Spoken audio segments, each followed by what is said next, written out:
네, 성경 교도하는 시간입니다. 마태복음 5장 14절로 16절 말씀입니다. 신약성경 6페이지에 있습니다. 마태복음 5장 14절로 16절 말씀입니다. 다 찾으셨으면 말씀이 짧기 때문에 한 목소리로 합독하도록 하겠습니다. 시작. 너희는 세상의 빛이라. 산 위에 있는 동네가 숨겨지지 못할 것이요 사람이 등불을 켜서 말 아래에 두지 아니하고 등경 위에 두나니 이러므로 집안 모든 사람에게 비치느니라. 이같이 너희 빛이 사람 앞에 비치게 하여 그들로 너희 착한 행실을 보고 하늘에 계신 너희 아버지께 영광을 들리게 하라. 아멘. 너희는 세상의 빛이라는 말씀으로 담임 목사님께서 말씀 선포하시겠습니다.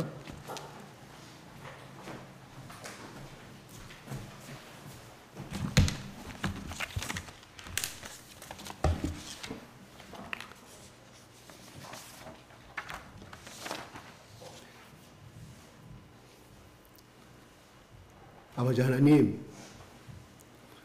우리 가운데 지난밤에 깊은 단잠을 주시고 오늘도 주님 앞에 나와서 원없이 하나님 주신 입을 통하여 원없이 하나님을 찬양하게 도와주신 하나님을 찬양합니다. 하나님 감사합니다. 아버지 하나님, 온통 주님의 사랑하는 자녀들 불러주셨사오니 하나님, 저희들의 공고한 마음에 하나님 위로를 주시옵시고 메마른 심령 가운데 예수 그리스도의 십자가에 보이는 그 뜨거운 사랑이 이 시간 말씀을 통하여 성령님 주시는 기름 부으심을 통하여 흐르게 넘치게 하여 주시옵소서. 주님 홀로 영광 받아 주시옵소서. 예수 그리스도 이름으로 기도드리옵나이다. 아멘. 할렐루야.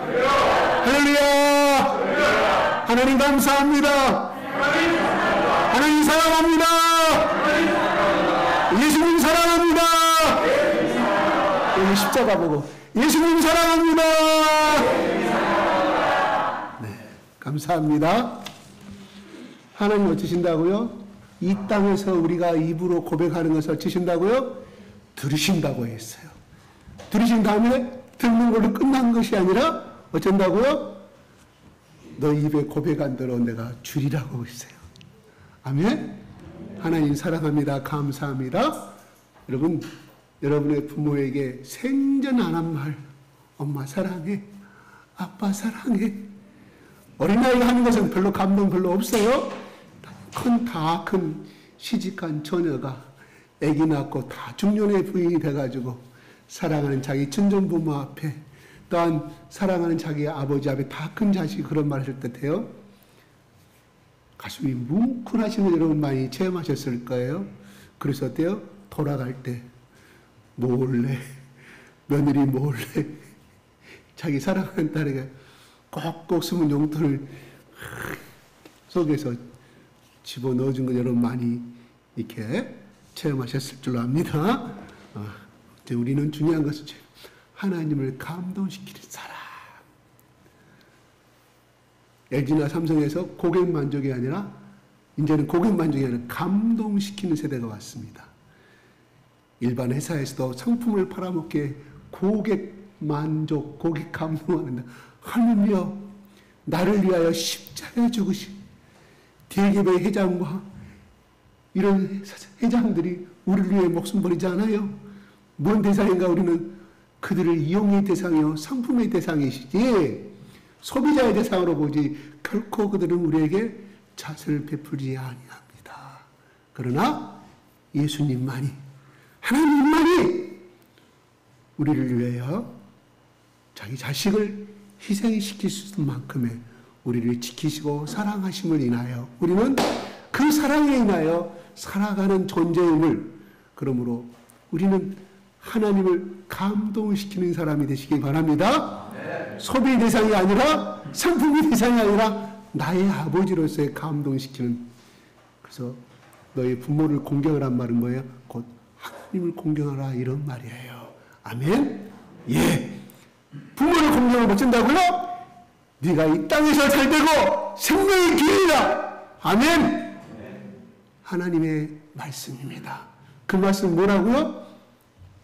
계약문서라고 그랬죠.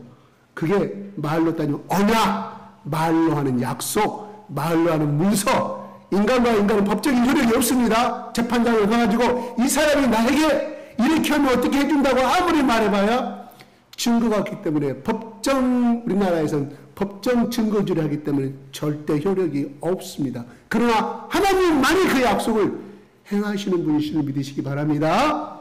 네. 아멘. 적어요. 하나님이 말로 하셨어요. 그런데 그거를 법적인 효력을 넣어서 우리가 천국 갔을 때 이 땅에 살아가면서 피의 증거를 갖고 있는 사람은 다 하나님이 해주신다 이런 말이에요.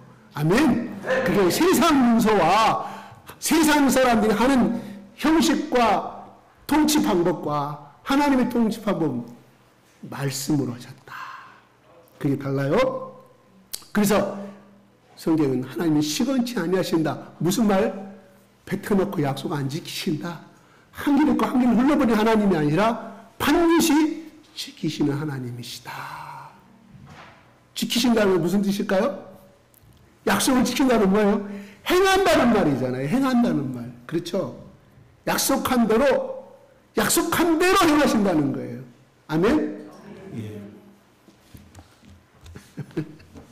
오늘 말씀, 제가 소금은 다뤘지만, 빚은 제가 살짝 언어로만 다뤘거든요. 문자로만. 그래서 여러분, 오늘 빚에 대해서 같이 여러분 나누고자 합니다. 그래요. 빚은 오늘 저는 여러분과 여러분의 얼굴을 볼 수 있는 것은 뭐 때문에 볼 수 있을까요? 빚 때문에 볼 수가 있어요. 그래서 물리학적으로 빚이 없으면 절대로 볼 수가 없어도 꼭 물리학이 아니라도 달빛도 없고 전등도 없고 캄캄한 옛날에 전등이 들어오기 전에 호롱불 킬 때 그 시대에 여러분 시골길 걸어보신 적 있죠? 진짜 깜깜해서 안 보여요? 별도 안 떴을 때는 앞이 바로 5m가 안 보일 정도로 걸어본 적이 있었을 것입니다. 그 시대가 벌써 저 시골에 제가 7살에 저희 할머니 집을 가니까 진짜로 전등이 안 들어오는 시대였어요. 제가 7살 때 처음으로 갔었는데 캄캄하니 호롱불에다가 이렇게 키더라고요. 오늘 보니까 등불을 켜서 15절을 보니까 사람이 등불을 켜서 말 아래 두지 아니하고 그럽니다. 뭐래요? 등불을 켜가지고 말이랑 그 당시에 곡식을 측량하는 대였단 말이에요. 우리 대 있었잖아요. 그런 식의 것을 등불을 켜가지고 그 속에다가 넣은 사람이 있겠습니까? 아무 필요가 없는 거잖아요. 비치지 아니하니까. 그럼 네모난 상자 속에 집어넣어봐야 무슨 상자 비치겠어요. 반드시 등불을 켰을 때 바로 초롱불, 제가 시골에 가니까 이렇게 거기다가 사기꾼 쓰는데 심지에다가 딱 그 당시 석이었던 것 같아요. 다 키니까 방안이 환해진 걸 제가 기억합니다. 예, 바로 등경 위에다가 그 초롱불을 켜서 바로 그 위에다 놓고 하잖아요. 그래야 방안이 환히 비치는 거 아니겠느냐. 바로 그 시대에, 그 당시에, 예수님 당시에 그렇게 살았어요. 그래서 그걸 그대로 가지고 생활풍습을 가지고 예수님이 말씀하는 것을 보게 됩니다. 그러면서 이러므로 집안 모든 사람에게 비치느니라고 말합니다. 그러면서 그렇게 비치겠죠. 그 대신에 양의 기름. 그래서 그런 가지고 신기에다 해서 그 당시 풍습이었다 이런 말입니다. 그런데 14절에 보면 예수님이 너희는 세상의 빛이라고 말씀하면서 산 위에 있는 동대가 숨겨지지 못할 것이요 이렇게 말합니다. 세상의 빛이라고 말합니다. 그 당시에 제일 가난했던 사람들이 산 위에다 집을 짓고 살았어요. 산 위에다 집을 짓으면 거기다가 밤이 되면 초롱불을 켰을 거 아니에요. 등잔불을 켰을 거 아니에요. 그러면 밑에 살고 있는 모든 동네 사람들이 저 집에 A라는 사람이 사는데 오늘 밤에 등불을 켰네. 그렇게 살아있음을 알게 되겠죠. 그러면서 세상의 빛이다. 동네 아래 있는 빛은 보이지 않았겠지만 그 가난한 집안에서 비치는 그 자그마한 불빛은 그 밤에 이스라엘 당시의 밤에 다 모든 동네 사람들이 오늘도 저 집에 안녕하신구나. 오늘도 저 집에 편안하게 살고 있는 것 같구나. 가족들은 이 밤에 또 멋있게 보내고 있는 것 같구나. 이렇게 인식을 했다 이런 말이에요. 그래서 예수님이 그 당시 생활 풍습을 가지고 비유로 말씀하고 있습니다. 그리고 빛은 방금 처음에 말씀드렸던 것처럼 빛이 있어야만이 여러분과 나의 모습을 볼 수가 있습니다. 빛이 없으면 전혀 볼 수가 없는 것이 맞아요. 근데 예수님이 나는 세상의 빛으로 왔다고 말을 합니다. 그러면서 여러분, 여기서 빛이라는 것은 예수님이 마음의 빛, 은유적으로 그렇습니다. 진리의 빛, 또 하나님의 빛이라고 이렇게 생각해 볼 수가 있습니다. 예수님은 어둠을 비추는 빛 자체로 오셨다고 말씀합니다. 그래서 여러분, 빛이 없으면, 쉽게 말해 지금 비치고 있는 태양의 빛이 없으면 생물학적으로 강합성작용이 안 이루어진다고 그래요. 그러면서 어떤 식물이든 어떤 나무이든 간에 빛이 없으면 죽어버리고 맙니다. 자랄 수가 없습니다. 열매를 맺을 수가 없는 것이 생물학적인 물리학적인 방법 이치입니다. 그래서 그러면 어떻게 될까요? 우리는 오늘 여러분들이 아침에 오시면서 어젯밤에 또 무엇을 드셨습니까? 김치, 또 시금치, 콩나물 해가지고 멋있게 왔어요. 그것은 뭐냐, 온천이. 물론 물이 있기 때문에 살아날 수 있겠지만 빛이 없다면 그 생물은 우리가 먹을 수가 없었겠지요. 그러므로 뭔 말이에요? 오늘 아침에 우리가 이렇게 와서 예배를 드릴 수 있는 것도 빛이 있었기 때문에 식물을 먹을 수 있었고, 그 식물로 인하여 벼씨를 통하여 일주일에 많아야만이 풍년이 들잖아요. 비가 매일 오면 풍년 안 됩니다. 6년입니다. 오늘 우리가 살 수 있는 것도 그 빛이 있었기 때문에, 하나님이 만드는 태양빛이 있었기 때문에 이 자리에서 풍족한 모습으로 이 자리에 앉아 있는 줄 아십니다. 네. 그러면 결과적으로 모든 하나님의 태초에 천지를 창조하실 때 빛이 있으라고 말씀합니다. 최초에 그렇게 혼돈 가운데 있을 때 하나님이 말씀하시기를 첫째로 빛이 있으라고 말씀했어요. 그래서 빛이 생겼다고, 그래서 밤과 낮과 어둠으로 나눴다고 말씀하거든요. 왜요?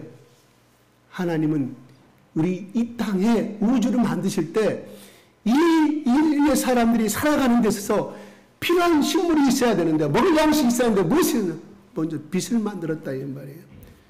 모든 나무와 어떤 피조물을 만들 때 그걸 만들고 난 다음에 빛을 만든 게 아니라 먼저 제일 필요한 것이 빛이었기 때문에 인류가 살아가려면은, 그래서 하나님이 그렇게 만들었은 걸 우리는 압니다. 하나님 뭐예요? 물리학자요, 생물학자요, 의학자요, 과학자이심을 우리는 알게 되는 것을 우리는 이 말씀을 통해서 보게 됩니다. 그런데 예수님이 이 땅에 빛이 오셨다고 그러는데 에베소서 5장 13절에 이렇게 말합니다. 주십시오. 시작. 그러나 생명을 갖는 모든 것은 빛으로 말미암아 드러나나니 드러나는 것마다 빛이니라. 예. 방금 빛은 뭐라고 말씀했어요? 하나님은 바로 예수 그리스도는 빛으로 오셨다고 말씀하시는데, 모든 것은 빛으로 말미암아 드러나니 드러나는 것마다 빛이니라고 합니다. 어둠을 비쳤을 때 그 어둠은 물러가고 결국은 그 속에 그 어두운 곳에 그 지하에 강명의 빛이 임하듯이 바로 예수 그리스도의 복음의 말씀이 임하는 것마다 그러한 절망에서 소망으로 바뀐다는 말씀을 에베소는 그렇게 말씀합니다. 시편 36편 9절에 한번 보겠습니다. 시작. 진실로 생명의 원천이 주께 있사오니 주의 빛 안에서 우리가 빛을 보리라. 예, 생명의 원천이 주님이라고 말합니다. 생명의 원천은 바로 빛이라고 말합니다. 이 또한 27편 1절 보겠습니다. 시작. 여호와는 나의 빛이요 나의 구원이시니 내가 누구를 두려워하리요. 여호와는 내 생명의 능력이시니 내가 누구를 두려워하리요. 예, 여호와는 생명의 능력이라고 말합니다. 여호와는 나의 빛이라고 말합니다. 여호와는 나의 구원이시라고 말합니다. 그러면서 가이슨 고백한 내가 누구를 두려워하리요. 그러므로 하나님 말씀 안에 거하는 자는 두려움도 없고 좌절도 없고 절망도 없음을 우리는 이 말씀을 통해서 유추하게 된다는 사실입니다. 또한 시편 119편 105절 한번 보겠습니다. 105절에 시작. 주의 말씀은 내 발의 등이요 내 길의 지지이다. 네, 주의 말씀은 내 발의 등이요 내 길의 빛이다. 어둠의 길을 가려면 빛이 있어야만 살 수 있는 것처럼, 걸어갈 수 있는 것처럼. 또한 119편 130절 이렇게 말합니다. 130절 119편 130절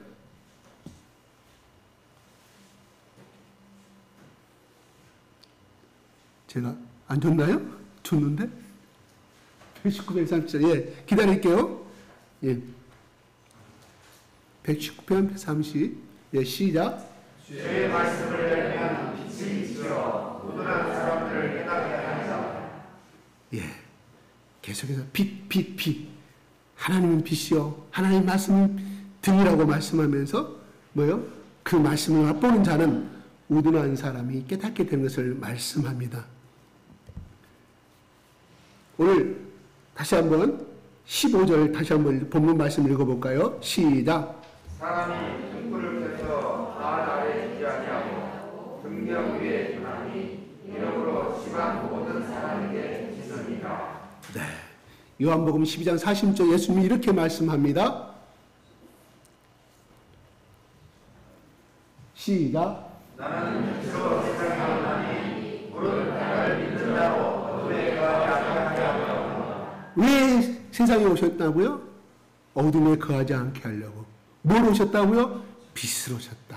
그래서 나를 믿는 자는 더 이상 어둠에 살지 아니한다. 어둠은 무엇을 의미하고 깜깜함을 말합니다. 어둠은 절망을 말합니다. 어둠은 사망을 말합니다. 어둠은 저주를 말합니다.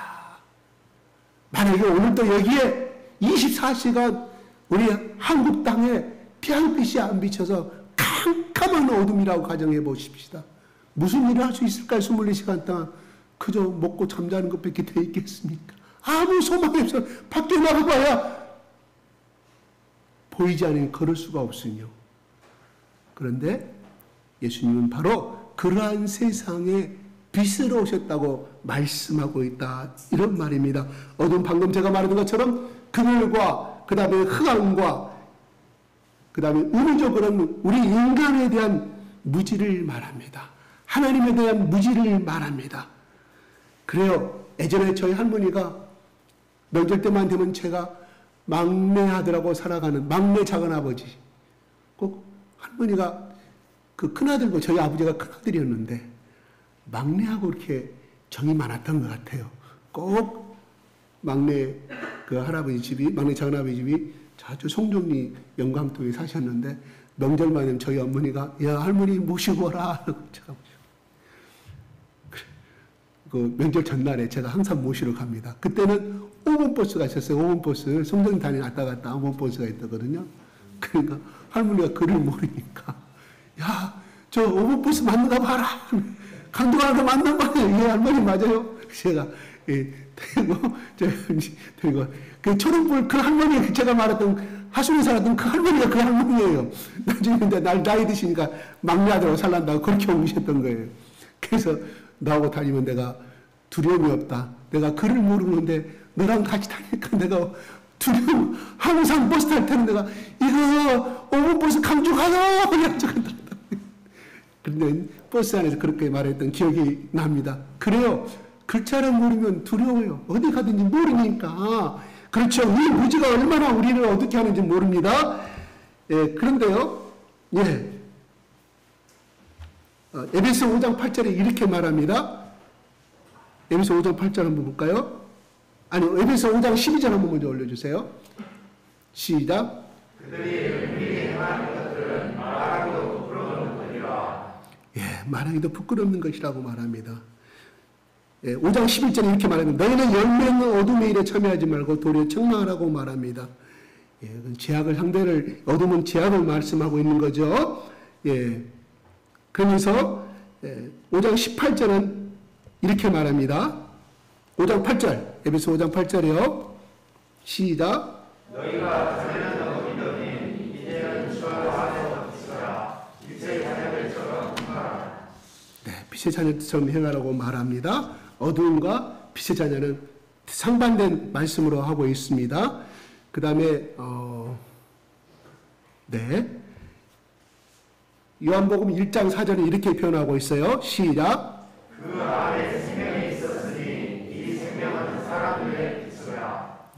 사탄의 지배 아래 예수님이 없는 세상에 사람들의 심리를 말씀하고 있는 거예요. 사탄이 지배하는 사람들을 가르치고 있는 겁니다. 여러분, 심령의 어둠, 빛이 비치지 않는 세상은 심령의 어둠을 말합니다. 빛이 비치지 않는 자는, 예수 그리스도를 믿지 않는 자는 심령의 어둠이 자입니다. 도덕적 어둠에 있는 자를 말합니다. 그 다음에 판단력의 어둠을 말씀하고 있습니다. 한번 요한복음 3장 19절 한번 볼까요? 시작. 그 정죄는 이것이니 곧 빛이 세상에 왔을 때 사람들이 자기 힘과 강함으로 빛보다 어둠을 더 사랑하는 것이니라. 네, 빛보다 어둠을 더 사랑하는 것이 우리의 심리잖아요. 그렇죠? 제약된 우리 본성을 이야기해주고 있습니다. 3장 20절에 이렇게 또 말합니다. 시작. 악을 행하는 자마다 빛을 미워하여 빛으로 오게 하지 않느니 이는 그의 힘과 하나님을 악하고. 네. 요한복음 12장 48절에도 이렇게 말합니다. 시작. 나를 저버리고 내 말을 하지 아니하는 자를 심판하리라 했으니 내가 향한 말이 마지막 날에 그를 심판하리라. 예수님은 반드시 우리 인간의 죽은 다음에 심판이 있다고 말씀합니다. 인간이 지은 말이 아닙니다. 하나님의 아들 예수 그리스도가 이 땅에 계실 때 반드시 심판이 있다고 말씀합니다. 아멘? 그러므로 우리는 천국과 지옥을 믿는 거예요. 저는 가끔 그래요. 가끔 나도 한번 천국을 봤으면 좋겠어요. 한번 지옥을 진짜 봤으면 좋겠어요.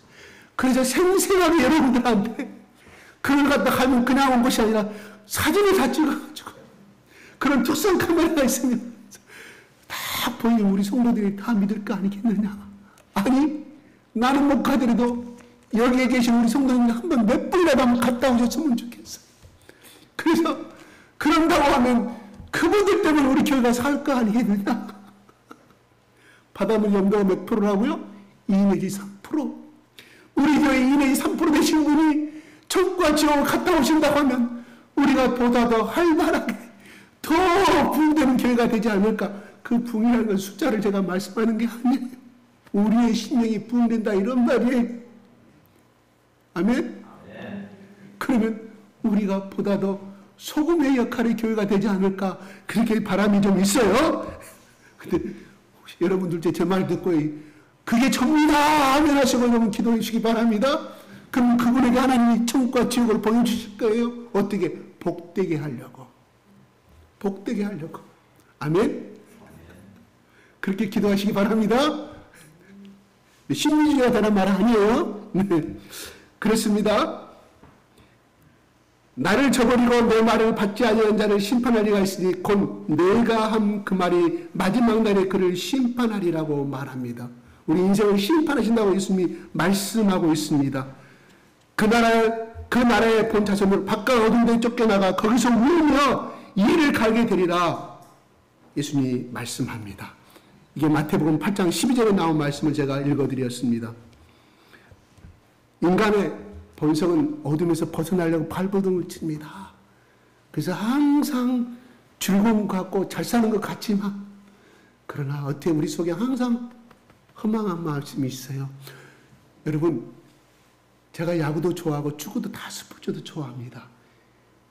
바람의 아들이 누구입니까? 바람의 손자가 누구인가요? 야구 좋아하시면 우리 한결이였죠. 한결이한테 물으면 금방 알겠네. 이종범 그 아들이 이종우예요. 세계적으로 아버지와 아들이 타격왕이 된 것은 그 두 사람밖에 없다고 그래요. 미국 야구도 없다고 그래요. 일본의 야구도 없다고 그래요. 저 도미니코 야구도 없어요. 중남미 야구도 없어요. 오직 한국에만이 이 두 사람이 부자간에 타격왕이 됐다는 이런 기록이 지금 현재까지 기록이 되고 있어요. 그런데요, 이정우가 어느 매스컴의 인터뷰라는 대목을 제가 봤어요. 자기는 어릴 때부터 항상 상상을 했대요. 아버지처럼 유명한 야구 선수가 되어서 그 야구장에 들려오는 그 함성을 그래서 나는 영웅이 되리라고 했다고 그래요. 그 꿈이 참 중요해요. 자기는 야구의 영웅이 되겠다고. 그래서 자기 아버지가 자기는 너무너무 야구하는 것이 너무 싫었기 때문에 아들이 야구하는 것을 원하지 않았다. 그래서 학원을 열심히 보냈다고 그래요. 열심히. 돈이 많고 열심히 보냈겠죠. 그런데 학원 안 가고요. 야구장에 가서 야구 보고요. 그 다음에 이 아들이 이왕이면 그 운동 선수로 치고 싶지 않아서 이왕이면 네가 크고 싶다고 하면 골프 선수 박세리처럼 키우고 싶었다고 그래요. 그래서 골프장에 가서 골프 연습을 시키면 골프를 딱 치면, 골을 치면 그 자리에 치는 거잖아요. 달려가기 시작했다. 일부러. 누가 시킨 것도 아닌데, 그래서 어쩔 수 없이 자기 엄마가 이 아들은 지가 아버지 피담아서 그래서 야구 코치한테 데리고 갔대요. 테스트하더만 무조건 야구 선수 시키라고 하더래요. 그래서 컸는데요. 자기는 영웅이 되는 거. 그 함성. 그래서 자기가 프로야구 들어가가지고 다 안타를 치고 3득점 만원을 못 치는 그 사람 특징은 그래요. 홈런은 좀 약한가 봐요. 안타를 치고 2루타를 치면 그냥 1, 2, 3패 쓰이는 한꺼번에 주자들이 3점을 하면 그 함성이 너무 좋았다는 거예요. 그 맛이 야구를 한다. 어느 날부터는요. 3년, 4년째가 돼가니까요. 그 야구가 끝나고 모든 함성이 끝나고 혼자 집으로 돌아올 때 그렇게 허망한 마음이 들더라는 거예요.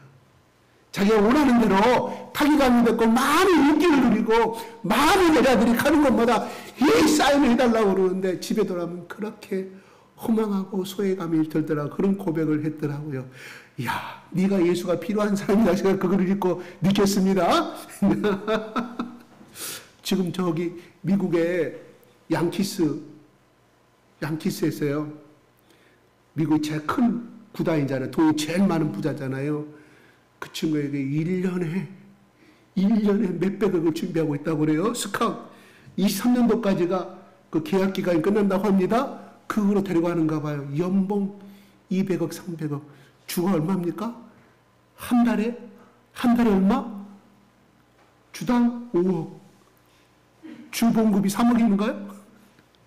주봉급이 3억이 1주당. 대단합니다.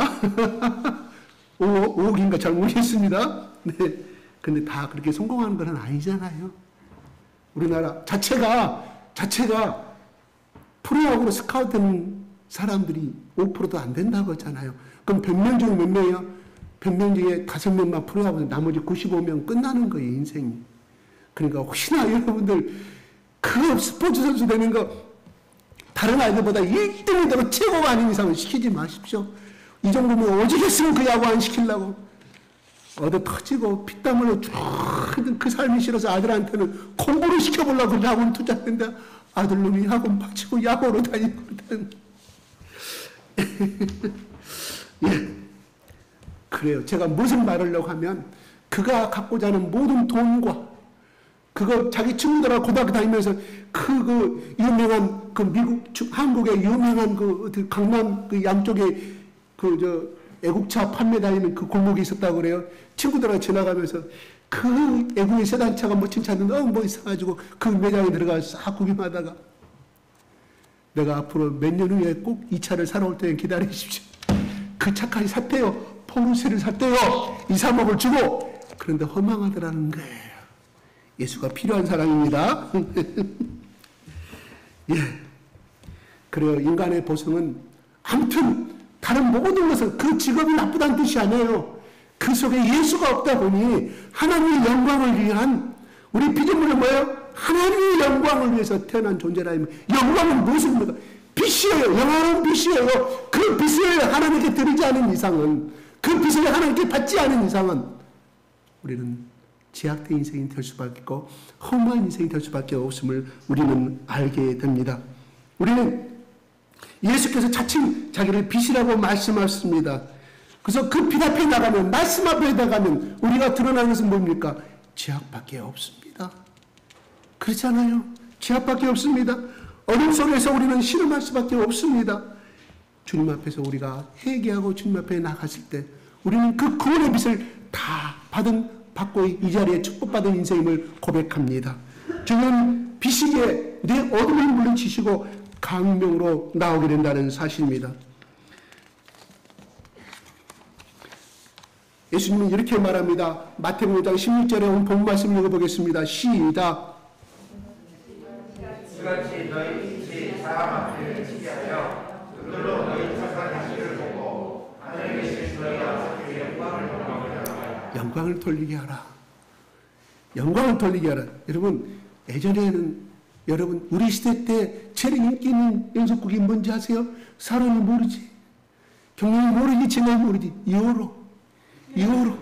그 당시 여로가 판칠때는 우리 동네에 50가구가 있었는데 딱 한 집만 텔레비가 있었어요. 모든 동네 사람들 그 집에 가서 다 보는 거예요. 여로 보려고.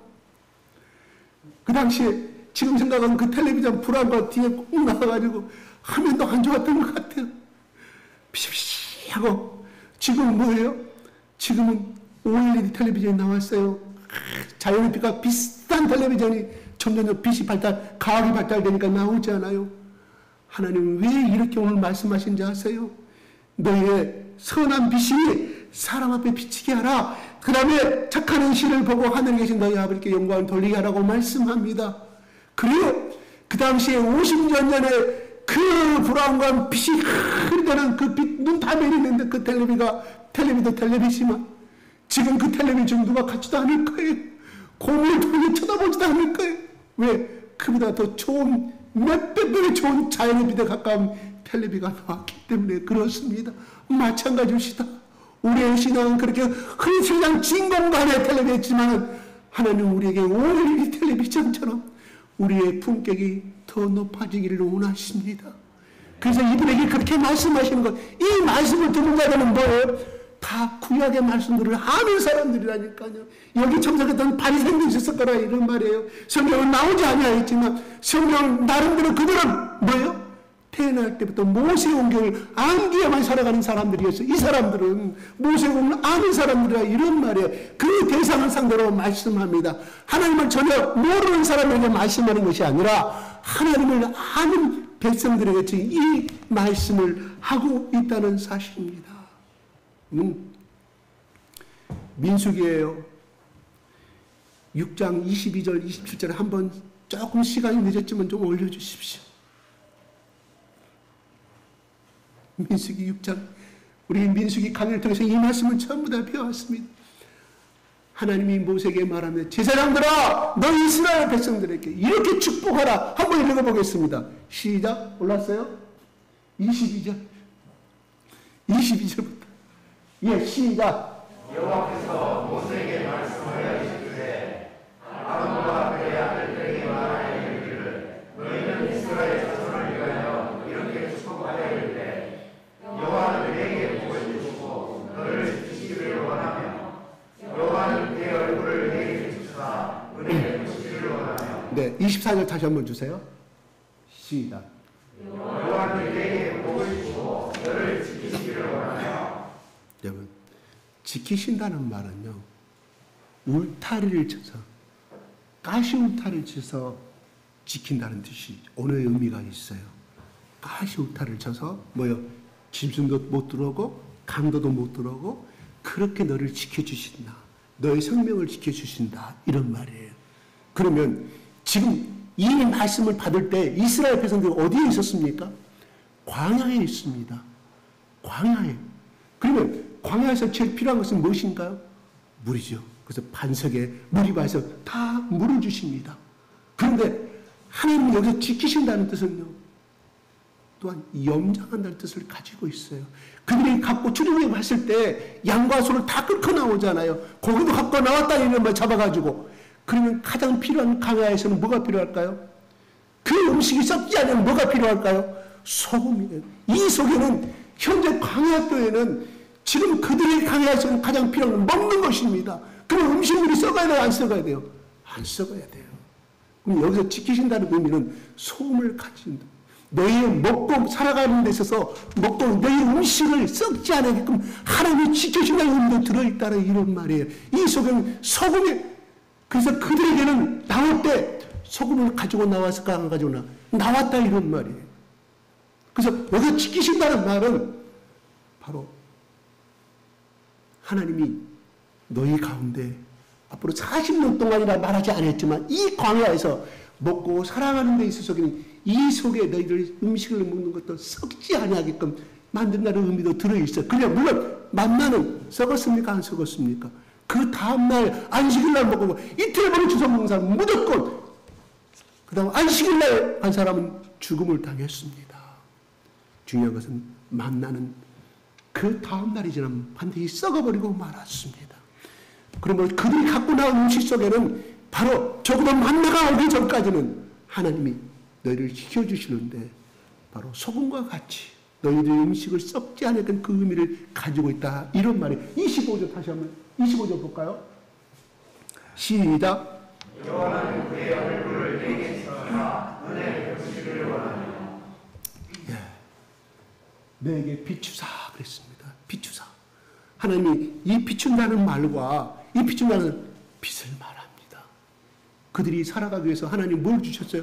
밤에는 춥지 않았던 불기둥을 주셨다 이런 말이에요. 밤에는 얼마나 추운데 여름은 뜨겁게 덥고 밤에는 두꺼운 옷을 입고 자야만이 살 수 있는 그러한 것이 사막지대 아니었겠습니까? 하나님이 그들에게 보온을 누가 줬어요? 불기둥으로 그들을 추위 속에서 건지셨다 이런 말입니다. 그 불은 무엇이었습니까? 상야 40년을 가는데 하나님이 인도하는 불기둥을 상징했다 이런 말이에요. 오늘날 그것은 뭐냐? 신약에 와서는 바로 빛을 상징했다 이런 말이에요. 불기둥은 무엇을 의미했냐? 바로 예수 그리스도를 상징했다 이런 말이에요. 불기둥이 이동해야만이 그들은 이동할 수가 있었습니다. 하나님이 그렇게 말씀하셨어요. 절대 불기둥이 이동하지 않으면 너도 이동하지 말라. 광야길은 누가 더 잘 알아요? 모세가 더 잘합니다. 여러분 호렙산 시내산 그 미디안 강에는 모세가 40년 동안 양들을 데리고 목장 쳤던 곳입니다. 목동입니다. 한 곳이 아니라 계절마다 1개월이 지나고 3개월이 지나고 한 달이 지나면 그 목을 돌아가지고 계속 움직여만 하는 곳이었어요. 하나님은 바로 모세를 40년 후에 쓰기 위해서 그 미디안 강에 목동으로 사용하셨다 이런 말입니다.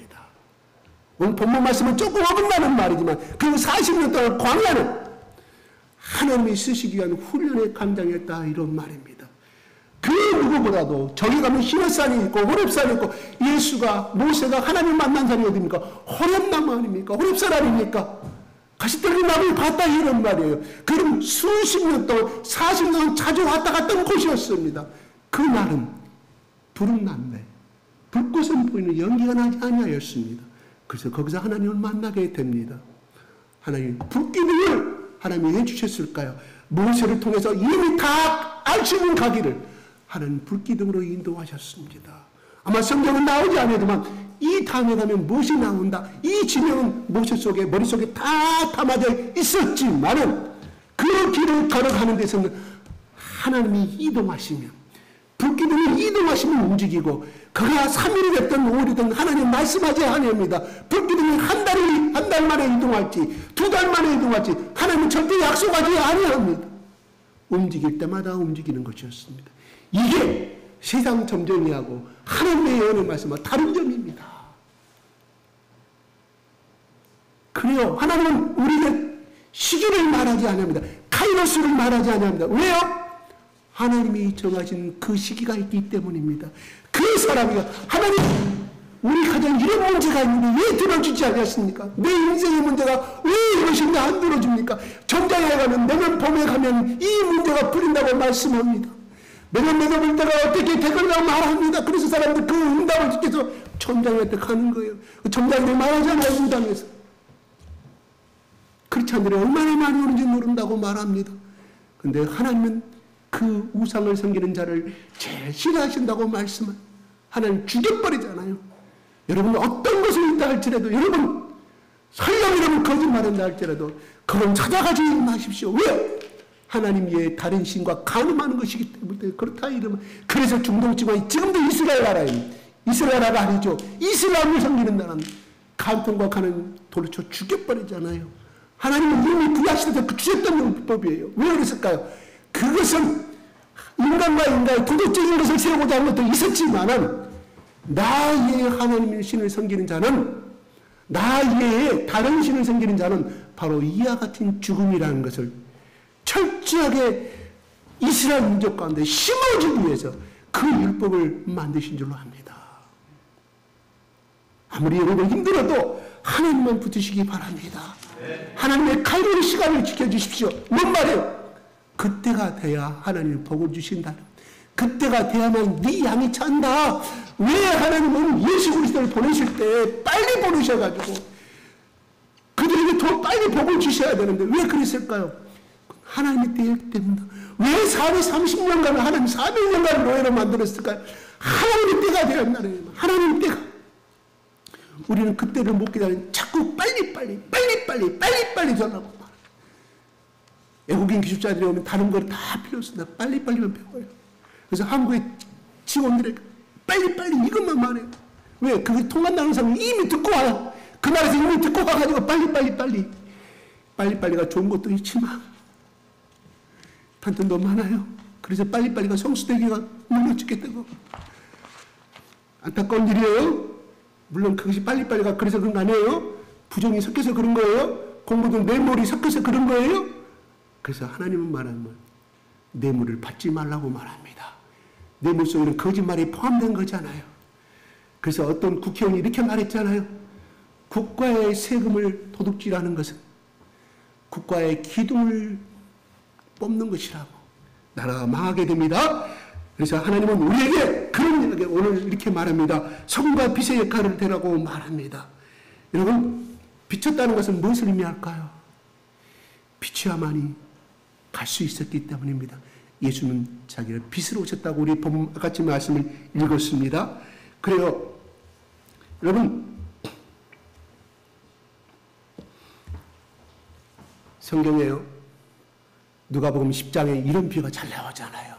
누가복음 10장 30절 37에 유명한 기절이 나옵니다. 한번 그거 보고 여러분 말씀을 나누고자 합니다. 볼까요?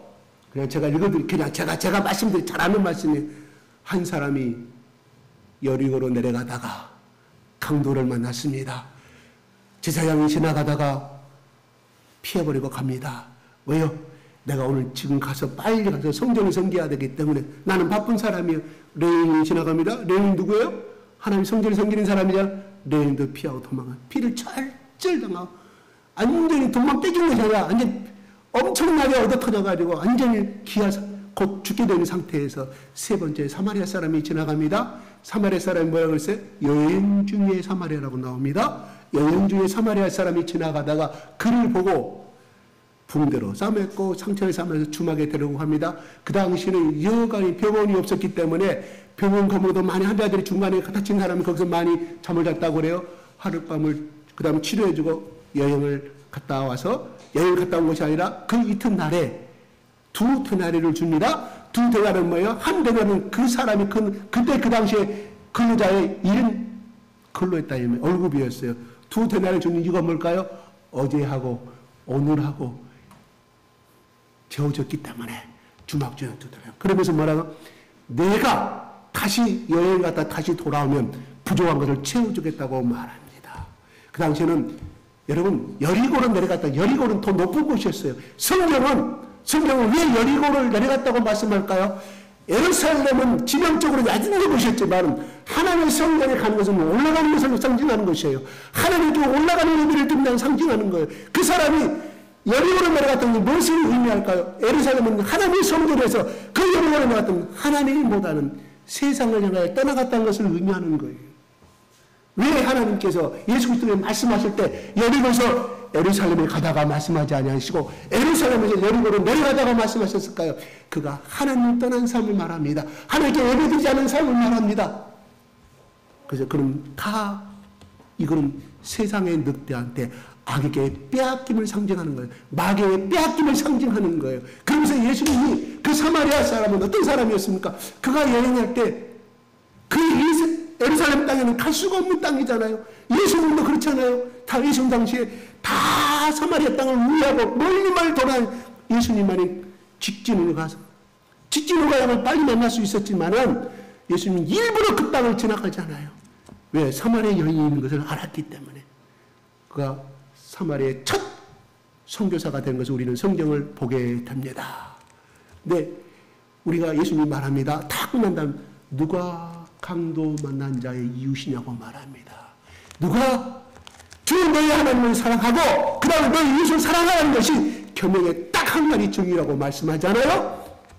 누가 하나님의 사랑을 실천한 사람이냐, 말씀을 실천한 사람이냐, 바로 제자들이 말합니다. 사마리아 사람이 가로 이웃입니다. 맞도다. 너희들도 그렇게 행하라. 그러면 너에게 축복하리라고 말합니다. 그 다음에 민수기, 오늘 본문 말씀 읽었던 민수기 27절에 제사장들아 너희들 이렇게 축복하라. 그러면 너희에게 복을 주라고 말합니다. 그러므로 오늘 예수님께서 이렇게 말합니다. 너희는 빛의 소금이다. 빛의 역할을 하라. 소금의 자녀이다. 빛의 자녀이다. 이 말은 뭔 말일까? 이미 모세의 오경을 통해서 이 자리에 참석한 이 사람들은, 이 말씀을 듣고 있는 이 사람들은 이미 모세의 오경에 민수기 그 말씀을 이미 알고 있는 거예요. 그 다음에 또 뭐라고요? 레위기의 민수기 소재일 때 뭐라고 그랬어요? 바로 소금을 치라고 말씀했습니다. 뭐요? 소금 언약이라고 예수님이 말합니다. 누가? 하나님이 소금 언약이라고 말합니다. 이들은 소금이 어떤 것인지를, 빛이 어떤 것인지 이미 이들은 모세의 공을 통해서 알았기에, 야 너희들 생각하느냐? 민수기에 나오는 거, 레위 제사에 나오는 거 소금 언약 생각나느냐? 그리고 너희들 빛이라고 그랬다. 이건 하나님의 말씀 빛을 상징하는 것이고, 그 등불이 그 밤에 비치는 그 불기둥이 예수 그리스도의 성도를 상징하느냐? 그럼 너희들이 이미 하나님을 믿는 사람이라면 이미 소금이다. 이미 빛이다. 그러므로 그 아는 자들에게 이것을 행하라고 말씀하는 거예요. 그런데 예수님은 제사장과 레위인을 향해서 제자들에게 무엇을 심었을까요? 누가 이웃이냐? 누가 하나님의 이 말씀을 내 몸을 내 이웃처럼 사랑하라고 하나님께서 말씀하셨는데 10번의 첫 번째 계명이라고 말씀하였는데 누가 그 계명을 실천한 자냐? 제자들에게 깨우쳐준다. 이런 말씀이에요. 그래요. 우리는 오늘 말씀을 통하여서 하나님 그 앞에 말하기 전에 뭐라고 그랬어요? 11절, 10절, 11절, 11절에 너희를 위하여 핍박받는 자는 너희를 위하여 핍박기를 받는 복인 천국이 그럴 것이다. 너희를 임하고 박해하고 거짓을 너희를 거슬러 못 낳고만 너희에게 복이 있으라고 아주 힘든 말을 해놓고는 너희는 소금이다. 너희는 빛이라고 말씀했대. 이들이 얼마나 이 말씀을 받아들일 수 있었을까요?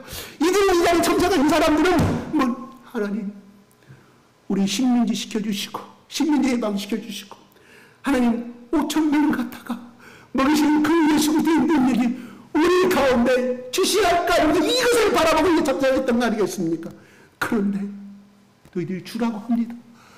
소금옷을 약하게 하라고 합니다. 노가지 없어지라고 말합니다. 빛을 비추라고 말합니다. 과연 이 말씀 이들이 받아들였을까요? No. 난 안 됐을 거라 봐요. 근데 예수님은 하라고 말씀합니다. 왜요? 이미 빛을 받았기 때문에, 할 수 있었기 때문에 예수님이 말씀하신 거지, 그것이 impossible, 불가능해서 이 말씀을 하신 것이 아니라 이런 말입니다. 바로 우리는 할 수 없는 것은 분명히 말해요. 분명히 합니다.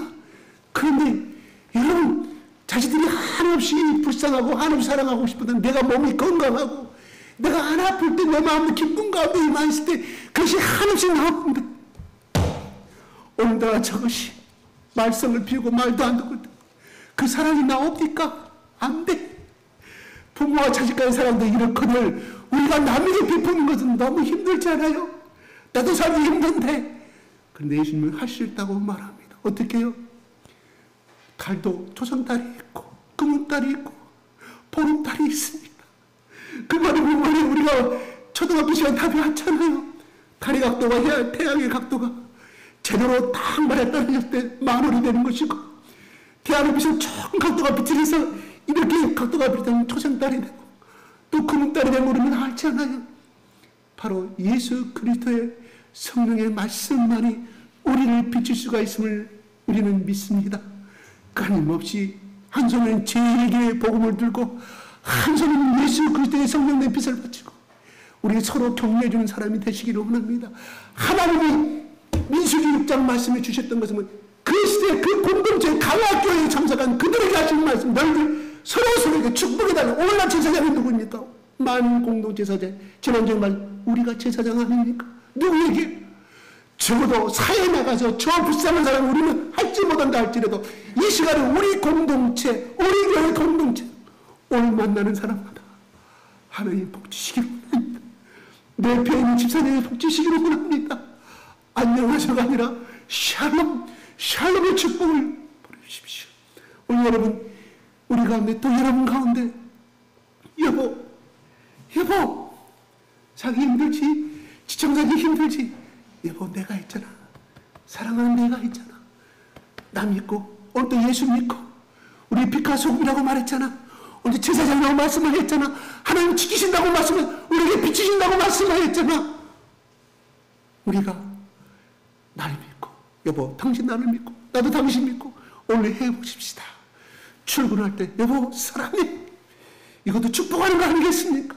내 자녀들에게 무거운 가방을 들고 가는, 야 승현아, 주천아, 한결아, 아빠 엄마가 있잖니, 오늘도 화이팅. 예수님께 너를 지켜주실 거야. 너에게 빛을 비춰주실 거야. 너는 꼬리가 되지 않으면 매가 될 거야. 이렇게 서로 격려하는, 현재는 우리의 삶이 힘들지만 여보 우리가 머지않아 60세가 되고 70세가 됐을 때 남들 못지않은 평안한 삶, 풍성한 복을 주실 거야. 우리 자녀를 통해서, 우리 성에서, 이 성에 예수님이 말씀하셨잖아. 이 성에서 복을 받는다. 이러한 바로 이것이 사는 빛과 소금의 역할이에요. 저기 나가가지고 저기 아프리카가 그것도 빛과 소금이지만 예수님이 하나님이 말씀하신 것은 뭐예요? 광야교회에서 말씀하시는 거. 오늘날 이 시간에 우리가 그 말씀을 그들이 적용시킨다고 하면 이 시간에 우리 교회 공동체에게, 서로에게, 또한 여러분의 가정교회 공동체에게 서로 푸르게 주시는 말씀인 줄 믿으시기 바랍니다. 또한 부모와 자녀가 주신 말씀을 믿으시기 바랍니다. 뭐라고요? 그대로 축복하면 내가 하나님의 복을 주시라고 민수기 6장 27절을 말씀합니다. 누가 내우십니까? 바로 내가 만나는 사람 내우시고, 아침에 눈 뜨면 내 남편이 내우십니다. 아침에 눈 뜨면 내 아들이 눈빛입니다. 내 아내입니다. 그럼 뭐야? 가만사성이라고요? 가정이 잘 돼야 뭐라고요? 모든 것이 잘 되는 거예요. 부부와 사랑하기가 좋아야, 부부와 자식까지 사랑하기가 좋아야 남에게 줄 수 있는 마음이 생기잖아요. 아멘? 우리 교회에서 매일 만날 때마다 집사님 하나님 복이 비치시기를 바랍니다. 지사님 빛과 소금의 가정이 되기를 바랍니다. 누구 이름으로? 예수님의 이름으로 그렇게 살아보게요. 기도하겠습니다. 하나님 아버지, 오늘도 우리 가운데 소금이 되라고 말합니다. 빛이 되라고 말합니다. 아이고, 빛도 빛이든 소금이든 관심 없어요. 관심 없어. 제가 어떻게 소금이 될 수 있겠습니까? 매일 드리는 하나님 앞에 허물과 죄악인데 하나님, 내 꼬라지를 보십시오. 내 고집을 보십시오. 나는 이 모양 뿐인데 어떻게 남에게 내가 손을 내밀어 그들에게 도움을 줄 수 있겠나? 그래요, 맞습니다. 우리는 죄인입니다. 그러나 이미 예수님의 빛을 받은 자로서요, 하나님은 우리에게 빛을 비춰주고 계신 줄로 믿습니다. 말씀으로, 기도를 통하여 성령께서 우리에게 힘을 주시옵소서. 기도를 부어주시옵소서. 그래서 오늘 만나는 자마다, 오늘 내가 지금 올 것을 가장 첫 번째 만나는 나의 남편에게, 나의 아내에게, 나의 자녀에게 아버지 하나님 축복을 빌어주고 아버지 하나님 행하는 자가 되게 하여 주시옵소서. 아버지, 한 발 한 발 하다 보면 그 한 발이 천리를 가고 천리가 만리를 가는 것처럼 우리의 이 착한 행실과 이 착한 고백이 하나님 결국 모든 사람들에게 빛을 비치는 하나님께 영광을 돌리는 가정이요, 하나님께 영광을 돌리는 부부가 될 줄 믿습니다. 아버지 하나님, 우리 교회가 그러한 교회가 되게 하여 주시옵소서.